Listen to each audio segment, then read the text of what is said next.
Je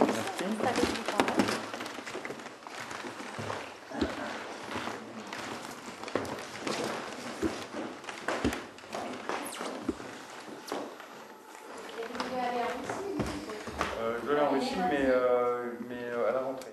Bienvenue sur Euronews. Bienvenue au Quai d'Orsay, surtout. On approche du 2e anniversaire du conflit russo-géorgien d'août 2008. La France et le président Sarkozy ont joué un rôle très actif afin de faire cesser au plus vite les hostilités. Où en est la France aujourd'hui dans ses relations avec les belligérants, alors que la situation en Ossétie du Sud et en Abkhazie semble être au point mort?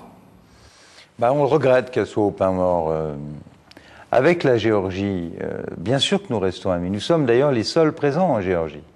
Les seuls éléments non russes et non géorgiens présents sur le territoire géorgien aujourd'hui, ce sont des Européens, et ça, c'est l'initiative de la France. Le président Saakashvili était récemment à Paris. Le 15 juillet, à Batumi, commence la négociation de l'accord d'association entre la Géorgie et l'Union européenne. S'agissant de ces enclaves d'Abkhazie et d'Ossétie, ça fait partie du territoire géorgien. Voilà. Et donc la soi-disant indépendance de ces territoires, proclamée localement et reconnue par la Russie, pour nous, n'a aucune valeur juridique. Voilà. Et je pense d'ailleurs que c'est une erreur. C'est une erreur que de donner une fausse souveraineté à des territoires qui sont en fait des enclaves à l'intérieur d'un pays souverain, et que ça crée des précédents qui ne sont dans l'intérêt de personne, mais vraiment de personne, et je crois qu'il y a à Moscou des gens qui le comprennent. La France, en tant que coprésident du groupe de Minsk, est particulièrement concernée par le conflit du Karabakh. Êtes-vous satisfait du partenariat avec la Russie et les États-Unis pour résoudre ce dossier qui, lui aussi, semble être bloqué depuis des années? Il est bloqué beaucoup par des contingences de politique intérieure. Et nous encourageons, et la presse, et les jeux de politique locale,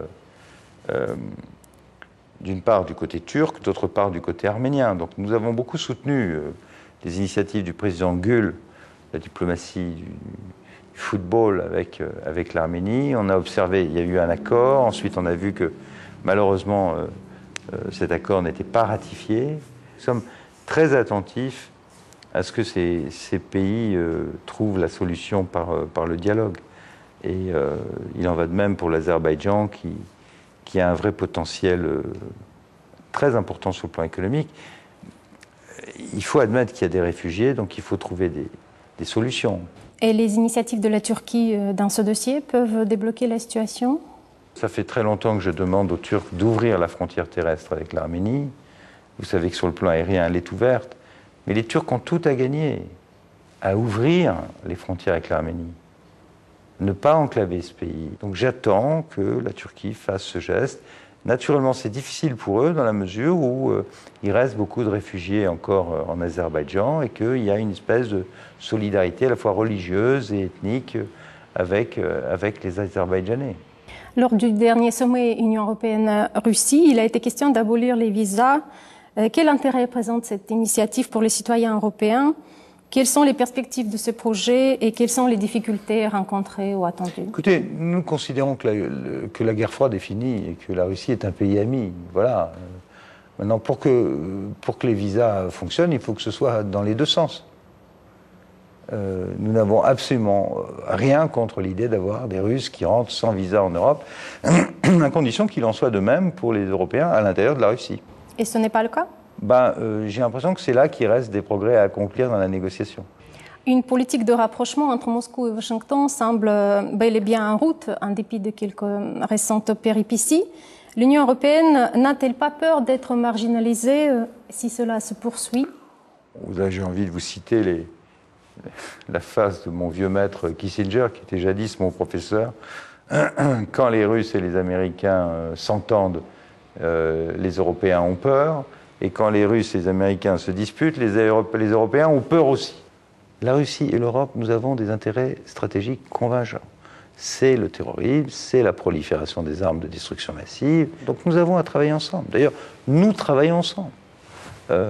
Sur le terrorisme, nous travaillons ensemble en Afghanistan. Chaque mois qui passe installe une vraie coopération entre la Russie, l'Europe, et bien sûr les États-Unis et l'OTAN, mais d'abord la Russie et l'Europe, pour régler ces conflits d'un autre âge et passer à autre chose. Vous venez de rentrer de Bruxelles, où le nouveau service diplomatique de l'Union européenne est en train de se créer autour de Mme Catherine Ashton.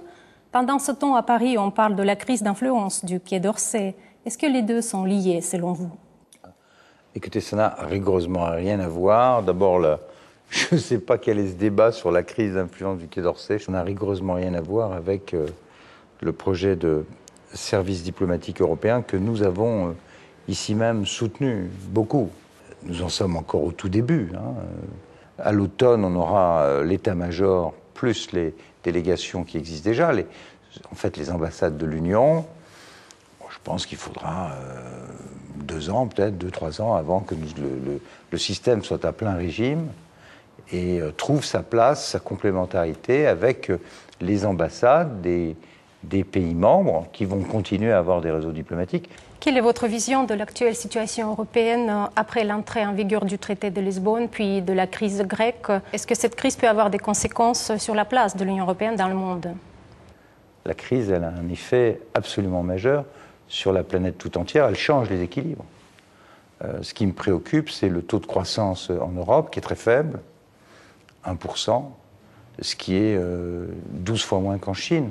Donc nous avons un problème de croissance et d'adaptation de notre modèle à un monde beaucoup plus compétitif. Je dirais que ça a été un défi énorme, que cette crise économique mondiale depuis 2 ans, mais que malgré un ensemble de 27 pays différents, avec des élections dans chacun de ces pays, des changements de gouvernement en permanence, y compris pendant la crise, au total, je dirais que la famille européenne est restée unie.